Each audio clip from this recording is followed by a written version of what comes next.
Moving on to another chapter, There is a Girl by the Tracks. It's a short story in which a well-known writer, Devan Khanna, describes an accident which has taken place on the railway tracks. And the story tells about people's attitude towards an incident which has taken place in front of their eyes. Let me ask you one thing. How many of you helped others when they are in trouble? Or how many of you were helped by the others when you were in trouble or accident? We may help our friends or relatives, but helping a stranger, it's an appreciated thing, right? The same we can see throughout this chapter. A girl named Roma, she was helped by a stranger. His name is Balesha when she met with an accident. Here we go, the chapter There is a Girl by the Tracks. There are two main characters in the story. Roma Talraja, a BCom graduate. She is working in a call center. She is 21 years old girl from Pune. And another character is Balesha Misra.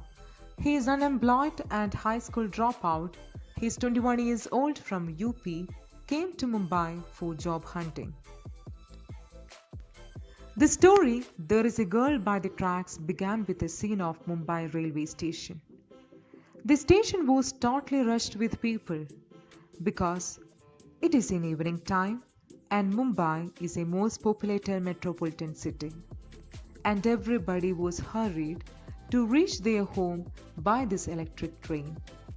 If they miss this train, there is a chance to get it late to arrive their home. So nobody was thinking about others and hurried to get into the train. The main protagonist of this chapter, Roma Talraja, has arrived at the railway station after her work at call center. She got into the ladies' compartment of the train and tried to settle herself near the door because the compartment was totally crowded. Suddenly, she lost her balance and was thrown out of the door and fell down. The commuters or the passengers of the other train cried out, "There is a girl by the tracks." Our hero Balesha is in another train, pulled the red emergency chain with the intention to stop the train for helping her. He sought other passengers' help, but nobody has come to help. Balesha didn't waste for another second. He jumped off from the moving train and rushed towards the girl. Blood was overflowing from her head. There was no response from Roma when he asked, "Bahanji, aap theek hai?" which means, "Sister, are you okay?" He carried her and seeking help from others when he reached roadside, but nobody stopped their vehicle.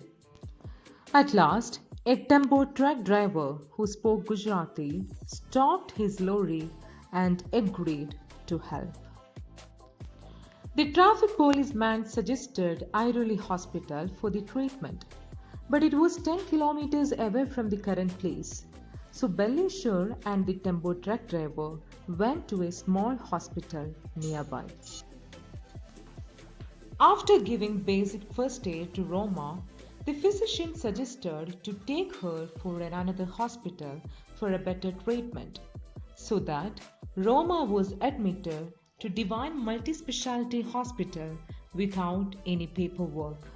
Because the doctor, who didn't go for any formalities on seeing bleeding, he cared for human being. So she got an immediate treatment and recovered within days. Dinesh, Roma's brother, was informed this matter by Balesha with the help of truck driver's cell phone. But Balesha couldn't thank truck driver for his help by the time he has gone from the hospital. Balesha was able to find some of the belongings of Roma, such as cell phone and handbag, with the help of railway employee. Roma was wondered about this incident, how a stranger could take risk of his life, and she felt that it can't be repayable. Balesha was amazed about people's attitude, and he realized that People are afraid to help others because they had the fear of being caught by the police and the formalities of the law. This chapter brings a message that helping others, those who are in need, is essential in order to save their life. Thank you. See you soon with another chapter. Till then, bye. Take care.